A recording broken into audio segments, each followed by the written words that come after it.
Commander Zelthera stood in the control room of her battlecruiser, watching the small metal object floating in space. Her 6 eyes focused on the primitive vessel that had just appeared near the giant gas planet, the locals called Jupiter. The ship looked fragile, like it might break apart if someone breathed on it too hard. "This is what the scouts found," she asked her second officer, Kevtar. Her voice carried the clicking sounds that all Zephyrians made when they talked. "Yes, Commander. The vessel appeared 3 rotations ago. Our sensors show 3 life forms inside. They seem to be the dominant species from the 3rd planet in this system." Zelthera looked at the data on her screen. The creatures inside the ship were called humans. They had only 2 eyes, no natural armor, and their bones looked so thin that a gentle push might snap them in half. Their technology was at least 200 years behind Zephyrian standards. The ship they flew barely qualified as spaceworthy. "Have they tried to communicate?" she asked. "They have been sending radio signals since we arrived. Very primitive stuff. Should we respond?" Zelthera thought about it. The Zephyrian Empire had been expanding across this part of the galaxy for 300 years. They had conquered dozens of worlds and absorbed countless species into their workforce. Most aliens surrendered quickly once they saw Zephyrian technology. The smart ones became useful. The others became food. "Yes, respond. Tell them to prepare for boarding. We will examine these humans and decide if they are worth keeping alive." Inside the human ship called New Horizon, Captain Jake Morrison sat in his command chair, reading the alien message that had just appeared on his screen. His communications officer, Dr. Lisa Carter, had managed to translate most of it using the universal mathematics that both species understood. "Well, that could have gone better," Jake said, scratching his beard. He was a tall man with graying hair and calm blue eyes. He had spent 20 years in the space service, but this was his first time meeting aliens.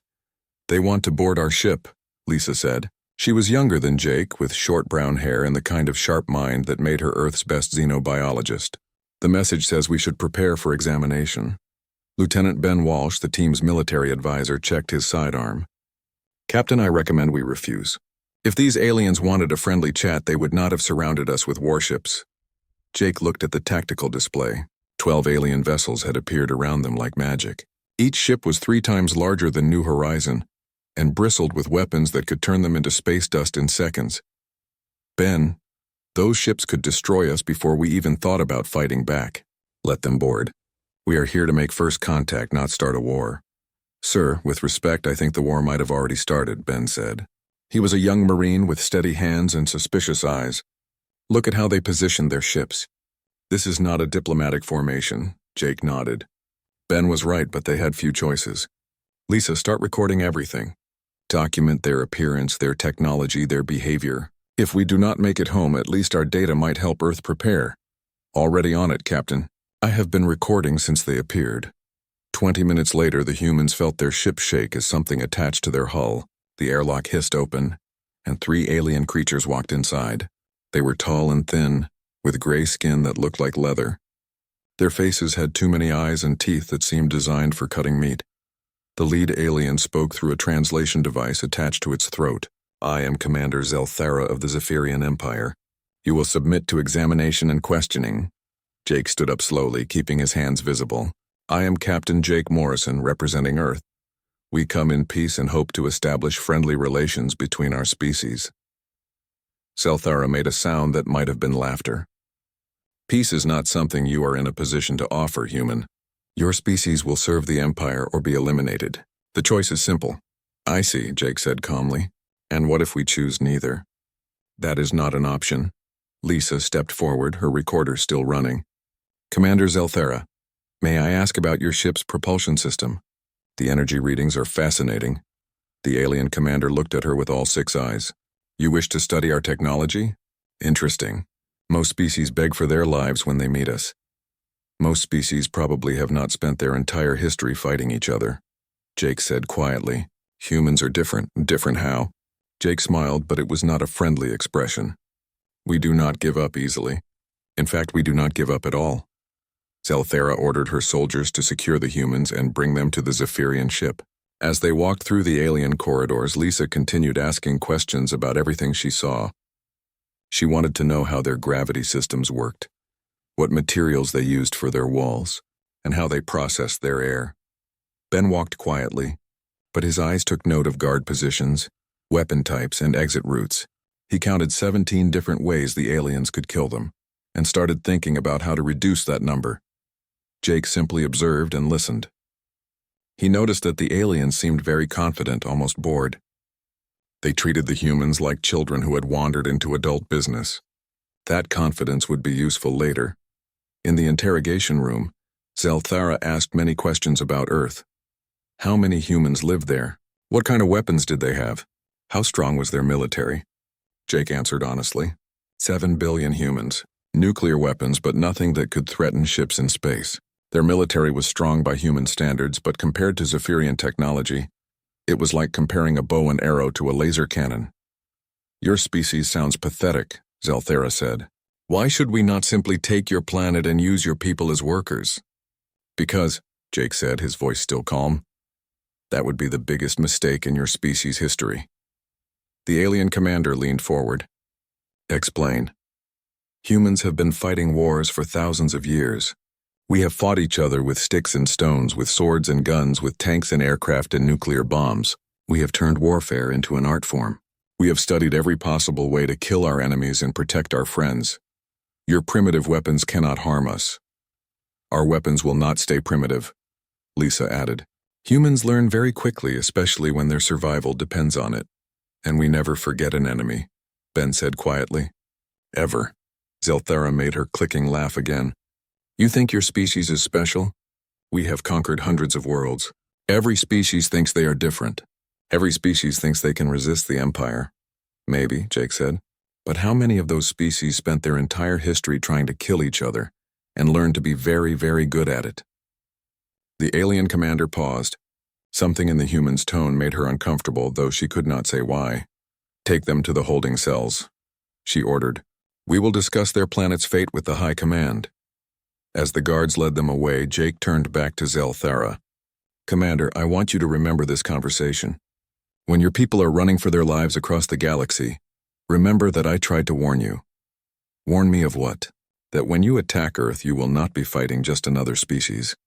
You will be fighting something that has spent thousands of years learning how to win wars, and humans always find a way to win. The guards pushed the humans out of the room, but Zelthara stood still for a long time, thinking about the strange confidence in the human captain's voice. For the first time in her military career, she felt something she had never experienced before. She felt doubt. 6 months after the first encounter, the Zephyrian war fleet arrived at Earth. 300 massive ships appeared in orbit like dark clouds blocking out the sun. People in every city on the planet stopped what they were doing and looked up at the sky. Admiral Rextar, commander of the invasion force, opened communication channels to Earth's governments. His message was simple and direct. People of Earth, you will surrender immediately. Resistance will result in the complete destruction of your species. You have 1 rotation of your planet to comply. President Helen Brooks sat in the emergency bunker beneath Washington, surrounded by military leaders and scientists. The room was full of worried voices and the sound of computers calculating impossible odds. What are our options? She asked General Mike Torres, chairman of the Joint Chiefs. Ma'am, to be honest, we do not have many. Our best missiles cannot reach their ships. Our fighters cannot survive in space long enough to engage them. They have technology we cannot match. Dr. Sam Rodriguez, Earth's leading aerospace engineer, raised his hand. Madam President, I have been studying the data Captain Morrison sent before his ship was captured. These aliens use plasma-based weapons and energy shields. Their technology is advanced, but it follows the same physical laws as ours. What does that mean? It means we can learn to copy it. Give me enough time and resources and I can build weapons that will hurt them. How much time? 6 months minimum. Maybe a year. President Brooks looked around the room. We do not have 6 months. They want an answer in 24 hours. General Torres stood up. Ma'am, there is one option. We refuse to surrender and fight them anyway. With what? You just said our weapons cannot touch them. No, ma'am, our big weapons cannot touch them. But wars are not always won by big weapons. Sometimes they are won by soldiers who refuse to quit. 24 hours later, President Brooks broadcast her response to the alien fleet. Standing in front of cameras with the American flag behind her, she spoke directly to Admiral Rextar. We decline your offer of surrender. Earth will defend itself. Admiral Rexitar was confused by the response. In 300 years of conquest, no species had ever simply refused to surrender when faced with overwhelming force. Usually they begged for mercy or tried to negotiate terms. The humans just said no. Very well, he told his fleet commanders. Destroy their military installations in major cities. Leave enough survivors to work in the mines. The attack began at dawn. Plasma bolts fell from the sky like deadly rain, turning military bases into glass craters. Cities disappeared in flashes of white light. Within hours, every major government and military center on Earth was destroyed. But something strange happened. Instead of surrendering, the surviving humans became more dangerous. In the ruins of Los Angeles, Marine Sergeant Kate Thompson gathered a group of survivors in an abandoned subway tunnel. Most of them were civilians who had never held a gun before the invasion. Listen up, she told them. The aliens think they won because they destroyed our big guns. They are wrong. We do not need big guns to hurt them. She held up a piece of alien metal that had fallen from a damaged ship. This is their armor. Dr. Rodriguez's team figured out that it cannot stop certain types of electrical charges. We can make weapons that will punch through it using car batteries and copper wire. An old man named Frank Wilson raised his hand.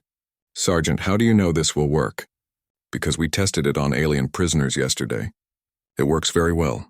Kate's team was not the only group preparing to fight back. Across the planet, humans were organizing resistance cells. They used the internet to share information about alien weaknesses. They built improvised weapons in basement workshops. They turned everyday objects into deadly traps. The aliens quickly discovered that conquering Earth was different from conquering other worlds. Other species had centralized governments and military forces.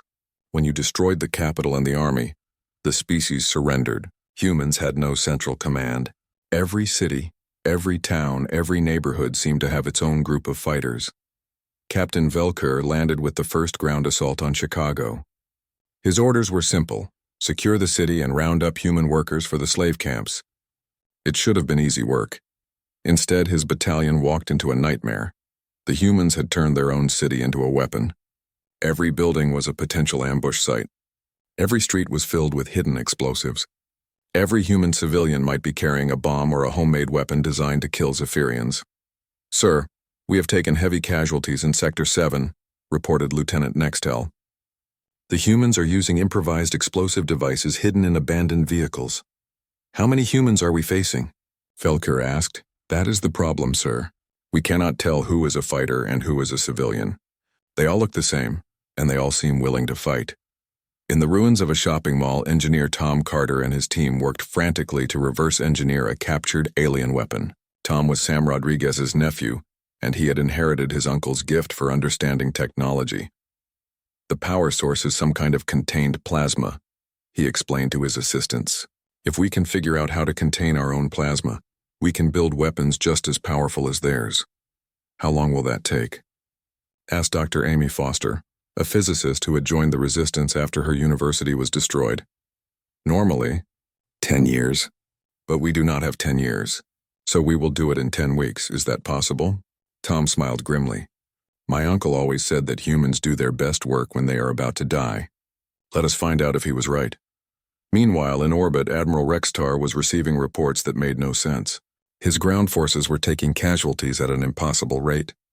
Human resistance was increasing instead of decreasing. Most disturbing of all, the humans seemed to be learning from every encounter. They adapted their tactics after the first week, reported Colonel Zex Hun. Now they adapt them every day, sometimes every hour. We destroy one resistance cell and 2 more appear using completely different methods. What about their weapons? Getting more sophisticated every day, sir. They started with rocks and bottles. Now they have energy weapons that can damage our armor. Rextar looked at the tactical display showing Earth. Red dots marked areas of human resistance. 6 months ago there had been none. Now the entire planet was covered in red. How is this possible? They are a primitive species. Sir, with respect, I do not think they are primitive. I think they are something else entirely. In a hidden bunker beneath the Rocky Mountains, Dr. Sam Rodriguez put the finishing touches on his latest creation. It was a space-capable fighter built from salvaged alien technology and human engineering. The ship was ugly and looked like it had been assembled by a madman, but it could fly faster than anything Earth had ever built. Will it work? Asked pilot Tony Garcia. Who would be flying the experimental craft? Honestly, I have no idea. But if it does work, it will give those aliens something to think about. Tony climbed into the cockpit. And if it does not work, then you will die very quickly and we will learn from your failure. That is cheerful. Let us hope it works. The ship launched from a hidden runway and climbed toward the alien fleet. Tony had been a test pilot before the invasion, which meant he was already slightly crazy. The war had not improved his mental state. As he approached the first alien ship, Tony activated the weapon systems that Sam had built. Energy bolts designed by human engineers using alien technology struck the enemy vessel's shields. The shields held, but they flickered. Did you see that? Tony shouted into his radio. Their shields weakened. We can hurt them. More human fighters launched from hidden bases around the world. They were all built from scraps and salvaged materials, but they all carried the same message to the alien fleet. Humans could learn. Humans could adapt, and humans were just getting started. Admiral Rextar watched his fleet status reports with growing alarm. The humans had gone from helpless victims to dangerous enemies in just 6 months. At this rate, they would be building ships equal to Zephyrian technology within a year. For the first time since the invasion began, he considered the possibility that the Zephyrian Empire had made a mistake. A very big mistake. 1 year after the invasion began, Admiral Rextar made a decision that would haunt the Zephyrian Empire forever. He decided to retreat. The humans had become too dangerous. What started as a simple conquest had turned into a nightmare. Human weapons were now equal to Zephyrian technology. Human tactics had evolved beyond anything the aliens had ever encountered. Worst of all, humans had begun capturing Zephyrian ships and turning them into weapons against their former owners. Prepare the fleet for withdrawal, Rextar ordered his bridge crew. We will return to Zephyrian space and request reinforcements. But as the alien ships began to move away from Earth, they discovered something that made Rextar's blood turn cold. Human ships were following them. Not just following. Hunting Commander Rick Hayes stood on the bridge of his captured Zephyrian battlecruiser, now renamed the Earth's Revenge. 2 months ago, he had been a Navy pilot flying experimental fighters. Now he commanded a fleet of hybrid human-alien warships crewed by volunteers who had learned to operate alien technology through trial and error. Captain, we have 17 enemy ships on our sensors, reported Lieutenant Nina Clark, his communications officer. They are maintaining course for the edge of the solar system. Let them run, Rick said calmly. But make sure they know we are watching. The human fleet had grown from nothing to over 50 vessels in just 12 months. Every ship was a captured alien craft that had been modified with human technology and human thinking. They were faster than pure Zephyrian ships, more heavily armed, and crewed by people who had learned to fight by fighting for their lives every single day.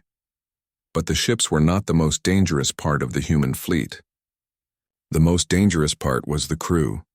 Dr. Amy Foster worked in the intelligence section of the Earth's Revenge, analyzing captured Zephyrian soldiers and equipment. She had spent months learning how alien minds worked, and what she had discovered was disturbing. The Zephyrians are a hierarchical species, she explained to Rick during their daily briefing. They follow orders without question and cannot function effectively without clear command structure. They have never encountered an enemy that adapts as quickly as we do. What does that mean for us? It means they are psychologically unprepared for the kind of war we fight. They expect enemies to behave in predictable patterns. We change our patterns every day. Amy had been broadcasting psychological warfare messages to the alien fleet for weeks. The messages were designed to exploit Zephyrian fears and break down their military discipline. She told them exactly what humans planned to do to any alien who had participated in the invasion. The messages worked better than she had hoped. Colonel Sex-Hun of the Zephyrian ground forces had been having nightmares since the broadcasts began. The human female's voice followed him everywhere, describing in perfect Zephyrian language how humans never forgot an enemy and never stopped hunting them. She knows things about our culture that even some Zephyrians do not know. He told Admiral Rextar during a secure communication. How is this possible? The humans have been studying us since the first day of the invasion, Rextar replied. They learn everything about their enemies. Everything. As the Zephyrian fleet retreated toward deep space, they began to notice disturbing signs that they were not alone. Long-range sensors detected human ships in places where no human ships should exist. Communication signals were intercepted that suggested humans had somehow infiltrated Zephyrian supply lines. Most disturbing of all, some Zephyrian ships reported receiving messages from their own homeworld that sounded wrong. The words were correct, the codes were valid, but something about the tone felt strange. Lieutenant Commander Sarah Bell commanded a human stealth ship called the Silent Hunter.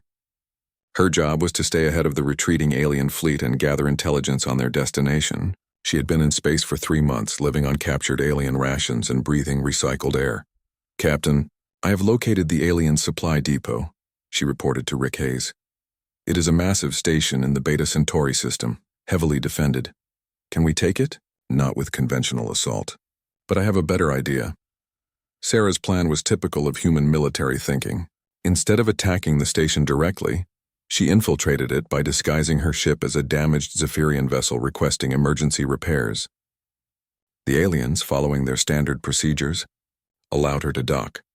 Once inside, Sarah and her team of 12 volunteers spent 2 weeks learning everything about Zephyrian logistics and communication systems. They downloaded supply schedules, fleet movements, and most importantly, the location of the Zephyrian homeworld. When they left, they took more than information. They took 3,000 tons of alien weapons, medical supplies, and advanced technology. They also left behind several hundred improvised explosive devices hidden throughout the station.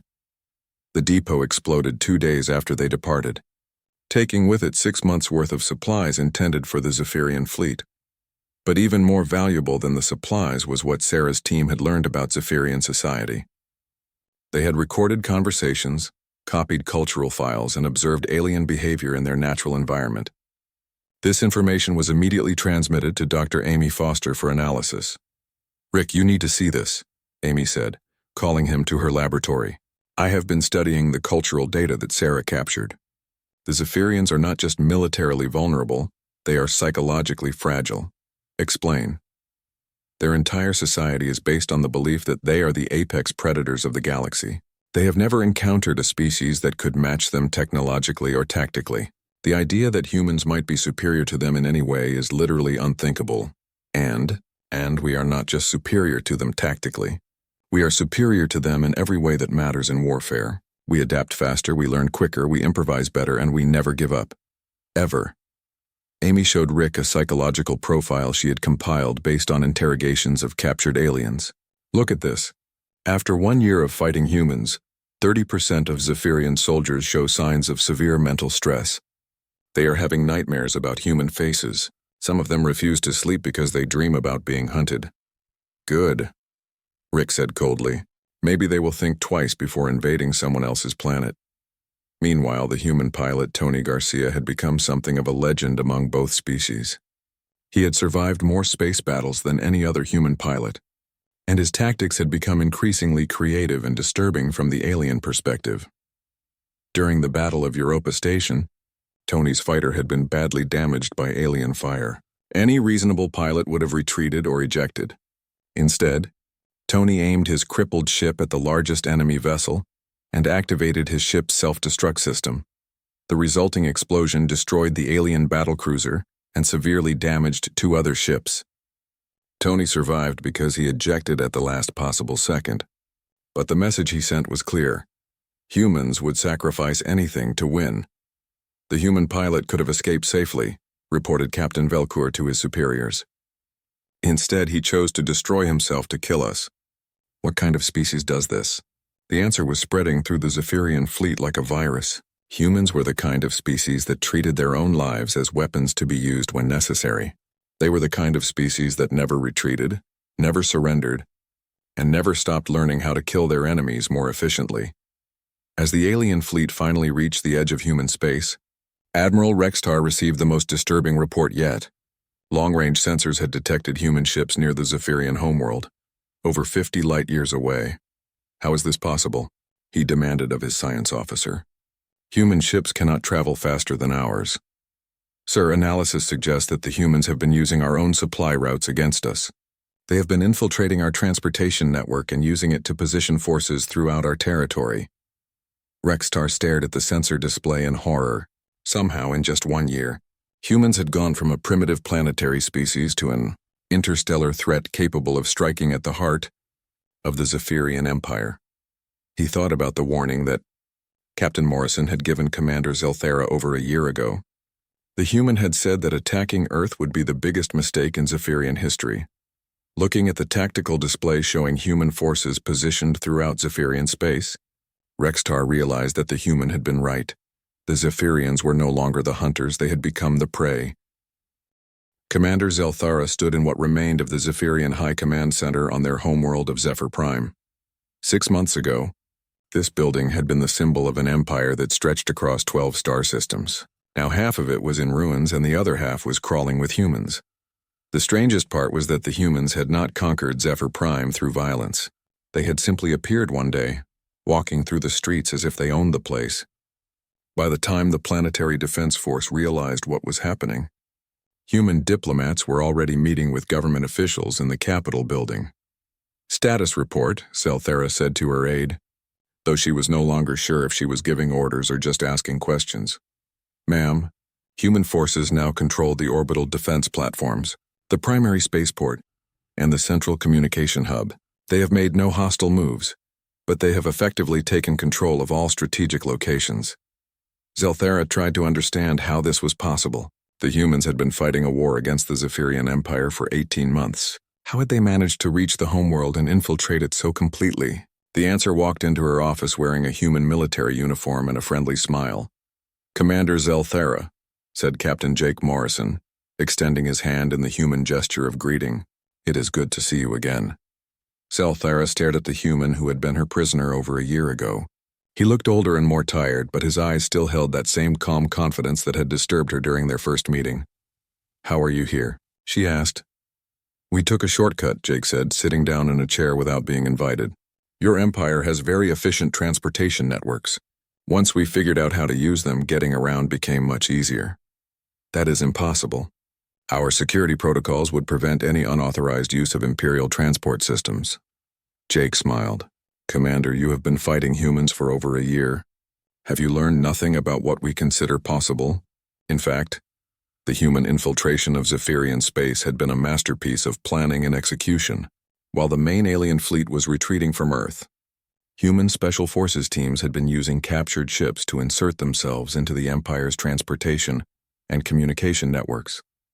Dr. Lisa Carter, now serving as Earth's chief xenobiologist and intelligence analyst, had spent months studying captured Zephyrian equipment and personnel.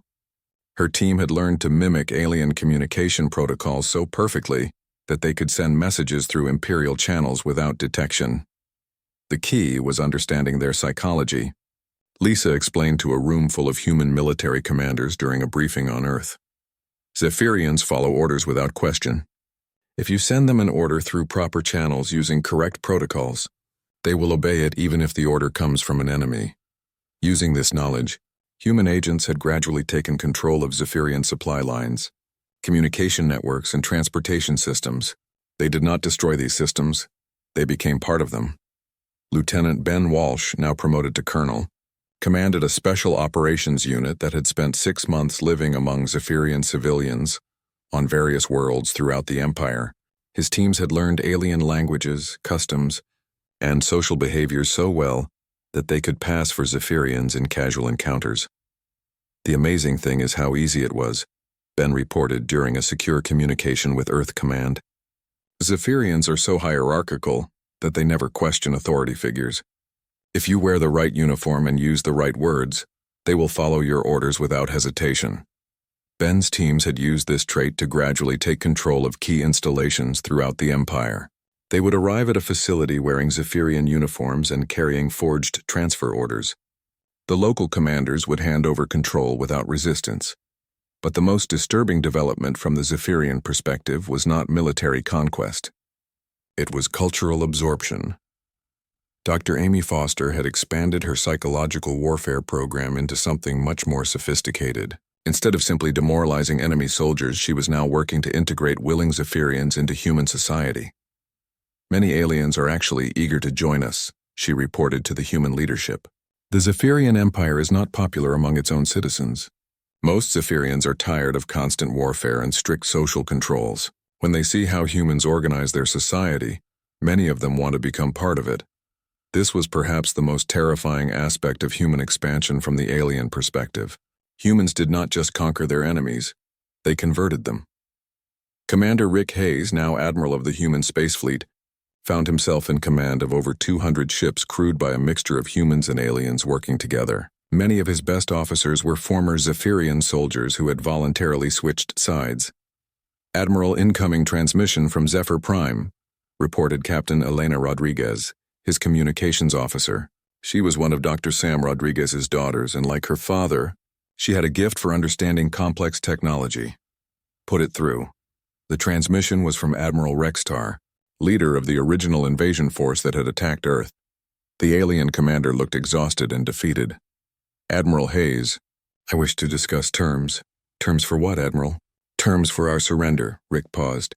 After 18 months of warfare, the Zephyrian Empire was ready to surrender. But Rick had learned enough about human psychology to know that his species was not particularly interested in simple surrender. "Admiral Rextar, I appreciate your offer, but I do not think surrender is what we want." "Then what do you want?" "We want you to join us." The idea of aliens joining human society instead of being conquered by it was revolutionary. No species in galactic history had ever approached warfare this way. Most conquerors destroyed their enemies or enslaved them. Humans seemed to prefer turning their enemies into friends. On Zephyr Prime, Commander Zelthera was experiencing this process firsthand. She had been assigned to work with human advisors to help transition Zephyrian society into something more compatible with human values. The humans were not demanding that Zephyrians abandon their culture. Instead, they were helping to modify it in ways that eliminated the aggressive militarism that had led to the war. "Your species has many admirable qualities," Jake Morrison told her during one of their daily meetings. "You are efficient, organized, and technically skilled. The problem is that your society channeled these qualities into conquest and domination. And you believe you can change that?" "I believe you can change that. Humans are not here to rule Zephyrians. We are here to help you become the best version of yourselves." This philosophy was being implemented throughout the former Zephyrian Empire. Human administrators worked with local officials to reform government systems, improve working conditions, and establish trade relationships based on mutual benefit rather than exploitation. The results were remarkable. Within 6 months, productivity in Zephyrian territories increased by 40%. Crime rates dropped. Most surprisingly, military recruitment for the human fleet increased as more aliens volunteered to serve alongside their former enemies. Captain Tony Garcia found himself commanding a squadron of mixed human and Zephyrian pilots. His wingman was a former enemy pilot named Kreltor, who had switched sides after being shot down and rescued by human forces. "Captain Garcia," Kreltor said over the squadron communication channel, "I have a question about human military tactics." "Go ahead."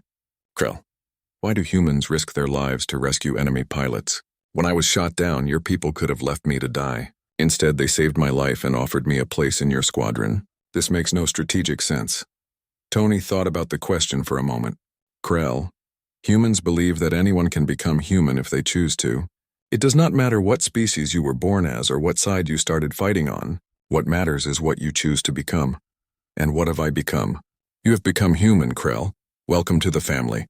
This conversation was repeated thousands of times throughout the former empire as more aliens discovered that joining humanity was not about losing their identity. It was about finding a better version of it. Back on Earth, President Helen Brooks met with her military advisors to discuss the implications of their rapid expansion across the galaxy. "Ma'am, at current rates of integration, we will have absorbed the entire Zephyrian Empire within 2 years, reported General Mike Torres. "We are also receiving surrender offers from 3 other alien species that were considering attacking us." "They want to surrender before fighting us?" "Yes, ma'am." Word has spread about what happened to the Zephyrians. Most species have decided that joining humanity voluntarily is preferable to being conquered and absorbed. President Brooks looked at the star chart showing human influence spreading across dozens of worlds. "Are we becoming an empire ourselves?" "No, ma'am," Dr. Amy Foster interjected. "Empires rule through force and fear.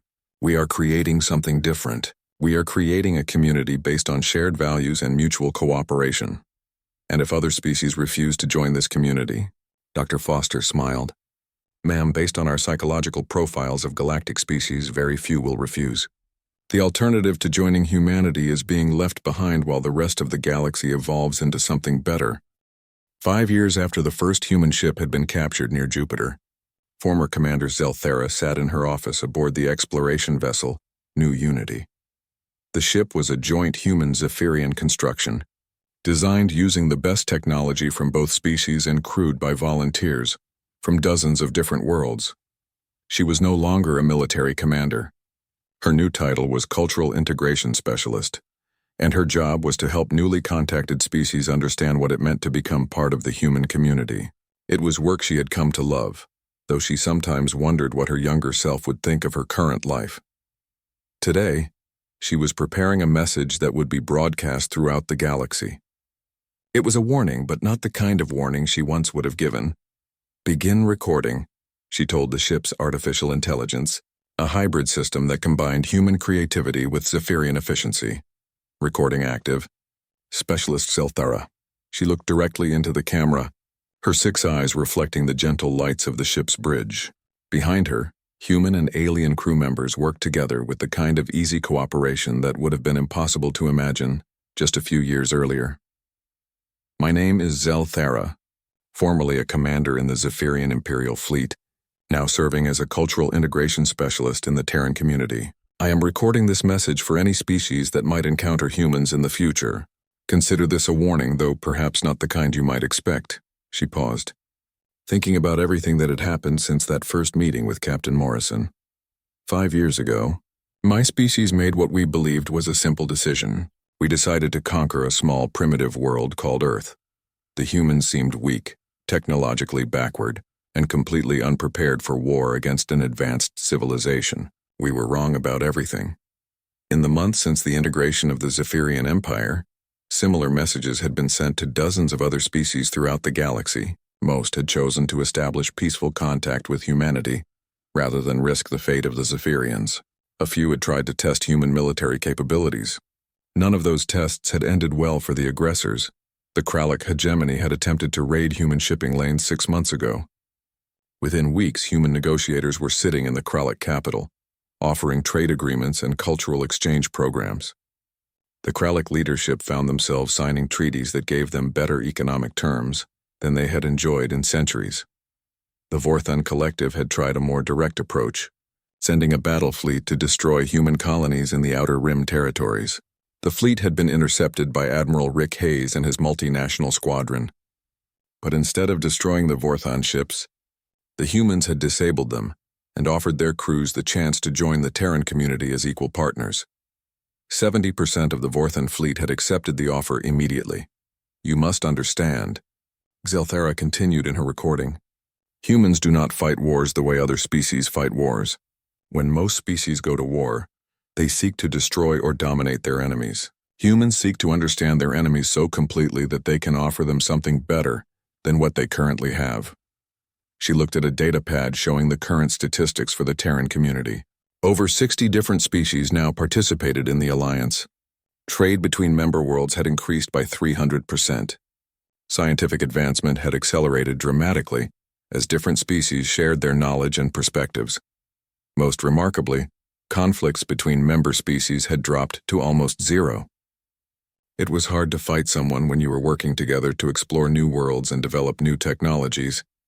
Captain Jake Morrison, now serving as diplomatic coordinator for first contact situations, appeared on the bridge carrying a cup of coffee and a stack of reports. "How is the recording going, Zell?" he asked, using the shortened version of her name that had become common among her human colleagues. "I am trying to explain to potential enemies why fighting humans is inadvisable." Jake smiled. "And what conclusion have you reached?" "That fighting humans is not just inadvisable, it is pointless. You cannot defeat an enemy that refuses to see you as an enemy." This was perhaps the most important lesson that other species needed to learn about humanity. Humans did not approach warfare as a zero-sum conflict where one side had to lose for the other to win. They approached it as a problem to be solved through understanding and integration. Dr. Lisa Carter, now serving as the community's chief xenobiologist, had published papers explaining the psychological basis for human behavior. Her research showed that humans were naturally inclined to form cooperative groups that included individuals from outside their original tribe. Humans evolved as social creatures who survived by forming alliances with other groups, she wrote in her most famous paper. This trait, combined with their problem-solving abilities and their refusal to accept defeat, makes them uniquely suited for creating large-scale cooperative civilizations. Dr. Amy Foster had taken this research further, developing integration protocols that helped newly contacted species adapt to human social structures. Her methods were so effective that most aliens found the transition not just tolerable, but actively beneficial. The key is understanding that humans do not want to change who you are, Amy explained during a recent conference on interspecies relations. They want to help you become the best possible version of who you are. Former Admiral Rex Tar, now serving as a logistics coordinator for the community's exploration fleet, had experienced this process personally. His transformation from invading conqueror to willing participant in human society was often cited as proof that even the most aggressive species could be successfully integrated. I spent 300 years believing that strength meant the ability to dominate others, he told audiences during his frequent speaking engagements. Humans taught me that real strength means the ability to help others become stronger. On Earth, President Helen Brooks was meeting with her advisors to discuss the community's expansion plans. What had started as a desperate defense against alien invasion had become the largest voluntary alliance in galactic history. Ma'am, we are receiving contact requests from 17 different species this month, reported Secretary of State David Kim. Most of them want to join the community, without any preliminary negotiations. Are we ready to handle that many new members? Our integration specialists believe so. The process has become much more efficient as we have gained experience.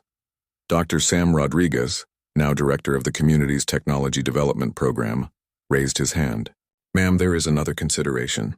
Our rapid expansion is creating some interesting opportunities, such as we are approaching the technological threshold for intergalactic travel. Within 10 years, we could begin exploring other galaxies. President Brooks considered this, and presumably, we will encounter new species in those galaxies. Almost certainly, then we should make sure we are prepared to welcome them into the community as well. Back on the new Unity, Zelthera was concluding her warning message to the galaxy. If you encounter humans, you have 3 choices. You can try to fight them, in which case you will lose and then be offered the chance to join them anyway. You can try to avoid them, in which case you will miss the opportunity to become part of something greater than anything your species has achieved alone. Or you can contact them voluntarily and begin the process of integration immediately. She paused, looking around at her mixed species crew working together on the bridge. I recommend the third option. In 5 years of working with humans, I have seen my people achieve things we never thought possible. We have become stronger, smarter, and happier than we ever were as an independent empire. The same opportunity is available to every species in the galaxy. She leaned forward, looking directly into the camera. But understand this. Whether you choose cooperation or conflict, humans will find you. They will study you. They will understand you better than you understand yourselves. And eventually they will offer you a place in their community. The only question is whether you will accept that offer before or after you discover that resistance is futile. Zelthera sat back in her chair. End recording. Recording complete. The ship's AI confirmed. As the message was prepared for broadcast throughout the galaxy, Zelthera reflected on how much her life had changed since that first encounter near Jupiter. She had gone from being a conqueror to being a bridge between species, helping others discover what she had learned about humans. They were not the most powerful species in the galaxy. They were not the most technologically advanced. They were not the most numerous, but they were something far more dangerous than any of those things. They were inevitable. Captain Morrison joined her at the observation window, looking out at the stars that stretched endlessly into the distance. Any regrets, Zell? He asked. She considered the question seriously. 5 years ago, she had commanded a battlecruiser in service to an empire built on conquest and domination. Now she served in a community built on cooperation and mutual growth. Her people were happier, more prosperous, and more secure than they had ever been under imperial rule. Only one, she said finally. What is that? I regret that it took us so long to find you, Jay.